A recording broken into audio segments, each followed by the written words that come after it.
Moving to a new city is always scary. You're all alone. You don't know anyone. I was excited about the opportunities. I found a great apartment downtown. It was a little small, but it was perfect for me. I needed a roommate just to make rent. I found Mark online. He seemed normal. He was clean-cut. He had a good job. We met for coffee. We got along great. Mark moved in a week later. I was happy. I had a roommate. I had someone to share my life with in this new city. Everything felt right. I had no idea what was coming. But first, let me ask you this. Have you ever had a roommate who didn't steal your food? Yeah, me neither. But what Mark did was far worse than stealing food. And it all started with a single, chilling night. The first few months were great. Mark was everything he seemed. He was quiet. He was respectful. He always paid rent on time. We'd sometimes have beers after work. We'd talk about our days. We'd watch some TV. Mark kept to himself a lot. He didn't seem to have many friends. He never went out. I didn't mind. I was busy with my own life. I was making new friends. I was exploring the city. Mark never complained. He seemed happy just being in his room. I thought I had lucked out. I had found the perfect roommate. How wrong I was. But seriously, who doesn't love a roommate who pays rent on time? Little did I know, the nightmare was just beginning. Things started to change slowly. I noticed little things. Mark was acting strange. He would whisper to himself in his room at night. I'd hear him pacing. I brushed it off. I didn't want to pry. Then the smells started. Weird, awful smells. Coming from his room, like rotting meat. I questioned him about it. He just shrugged, said it was probably just the trash. I started seeing things too. Things moved around in the apartment. Food went missing. My belongings were out of place. I asked Mark if he had touched anything. He denied it. I started to doubt myself. But seriously, who steals a roommate's food and doesn't even leave a note? And then, one night I heard something that made my blood run cold. One night, I woke up suddenly. It was 3 a.m. Something was wrong. The air was thick, heavy. I could hear strange noises coming from Mark's room. Chanting, whispering. I was terrified. I slowly got out of bed. I crept towards his door. I could see a faint light flickering under the door. I put my ear to the door. What I heard chilled me to the bone. It was Mark, but his voice was different, deeper, hoarser. He was chanting in a language I didn't understand, over and over. I knew then.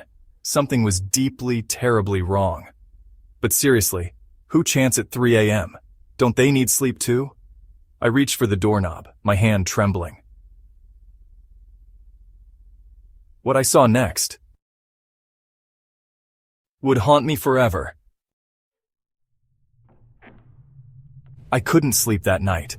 I lay awake just listening to the chanting. It went on for hours. I was too scared to confront Mark. I didn't know what he was capable of. The next morning, Mark acted like nothing had happened. He was his usual quiet self. I wanted to ask him about the night before, but the words caught in my throat. I was too afraid. I started avoiding Mark. I would stay out late. I wouldn't come home until I knew he was asleep. My once comfortable apartment had become a prison. I was living in constant fear. But seriously, who chants in the middle of the night? Is there a secret club I don't know about? And then I heard it again. This is where the story takes a dark turn, where the shadows of the past come to light, and the true nature of Mark is revealed. It all began with a simple curiosity, a need to understand the man I thought I knew. I decided to find out the truth about Mark. There was something unsettling about him, something that didn't quite add up. His late-night disappearances, the strange smells that lingered in the house, and the eerie chanting I sometimes heard from his room. I couldn't ignore it any longer. I went through his things while he was at work. My heart pounded in my chest as I rifled through his belongings, feeling like an intruder in my own home. I knew I was crossing a line, but I had to know. I had to understand what was happening. I found journals filled with disturbing drawings and writings, strange symbols, dark rituals. Then I found it. The pages were filled with cryptic messages and illustrations that sent chills down my spine. It was as if I had stumbled upon the diary of a madman, a photograph hidden in his drawer. It was Mark, but he looked different, younger. The photograph was old, yellowed with age, and it showed a side of Mark I had never seen before. He looked almost innocent, a stark contrast to the man I knew. And next to him was a man, an older man. The older man had a stern expression, and there was something about his eyes that made me uneasy. It was as if he was looking right through the photograph, right at me. They were both wearing dark robes. The robes were unlike anything I had ever seen, adorned with strange symbols that matched the ones in Mark's journal. It was clear that this was no ordinary photograph, holding a strange ceremonial dagger. The dagger was ornate, with a blade that seemed to glint menacingly even in the photograph. It was a symbol of something dark, something sinister. I dropped the photograph in horror. My hands trembled as I realized the gravity of what I had discovered. This wasn't just a hobby or a passing interest. This was something much more dangerous. It all made sense now. The late-night rituals, the secrecy, the strange behavior. It was all connected. Mark was involved in something far beyond my understanding. The chanting, the smells, the strange behavior. It was all part of a larger, darker picture. The pieces of the puzzle were finally coming together, and the image they formed was terrifying. Mark was involved in something dark, something evil. The realization hit me like a ton of bricks. The man I thought I knew was a stranger, a monster hiding in plain sight. I had to get out. I couldn't stay there any longer. I grabbed my things and ran, my mind racing with fear and confusion. I didn't know where I was going, but I knew I had to escape. The truth about Mark was too much to bear, and I couldn't face it alone. But seriously, who keeps a ceremonial dagger just lying around? And then, I heard footsteps behind me.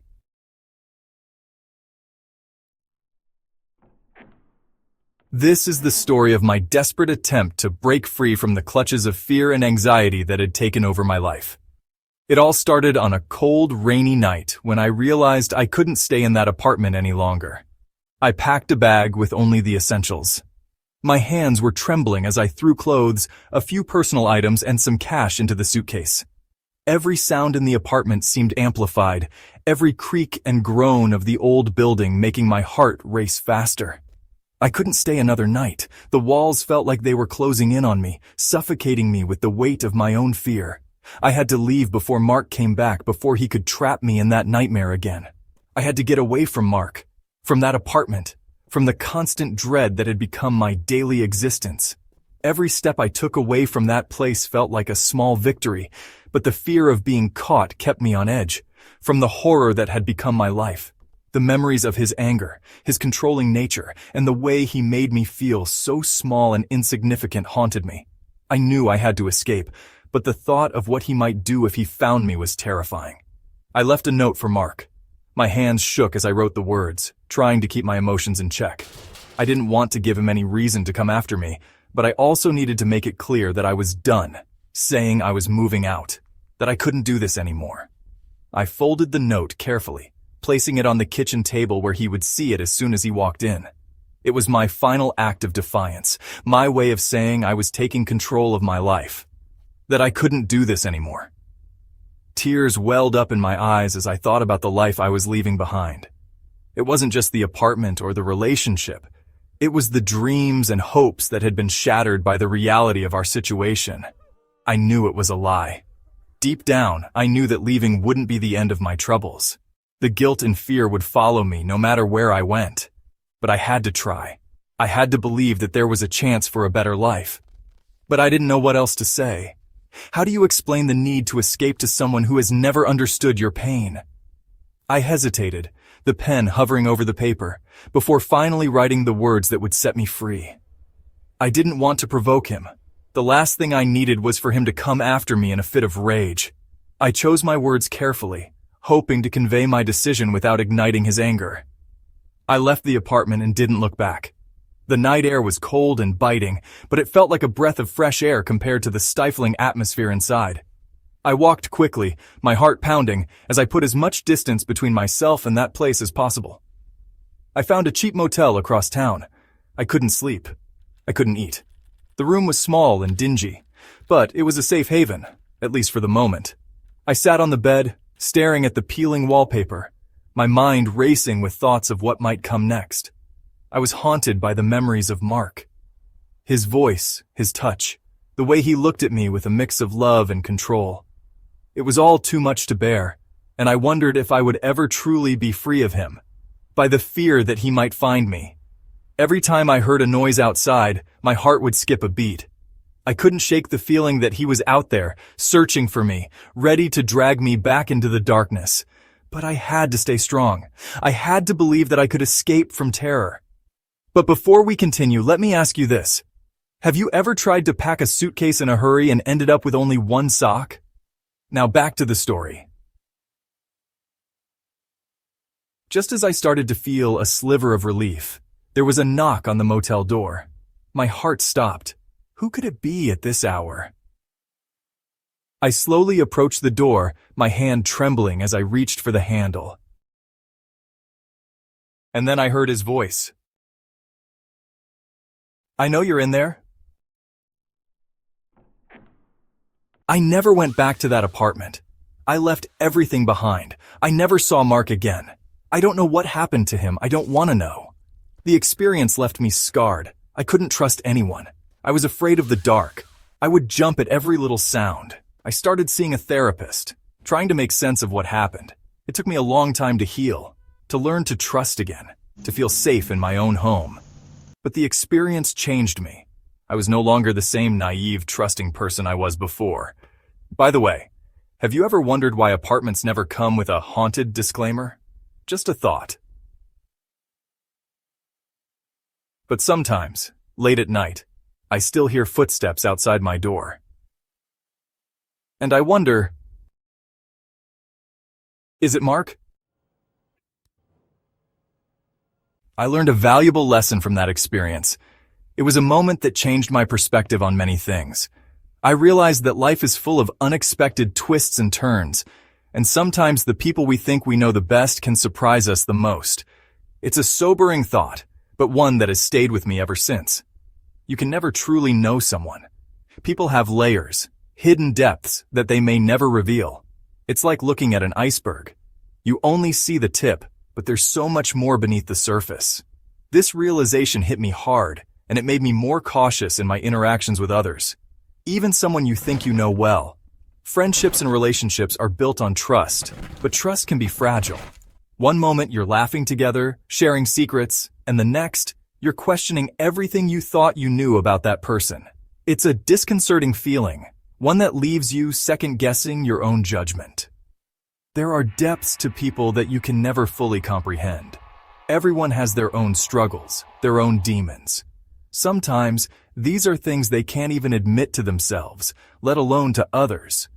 It's a reminder that we all have our own battles to fight, and sometimes those battles are hidden from view. I also learned the importance of trusting your instincts. Your gut feeling is often your best guide. If something feels off, it probably is. It's easy to ignore that nagging feeling, to brush it aside as paranoia. But more often than not, it's a signal that something isn't right.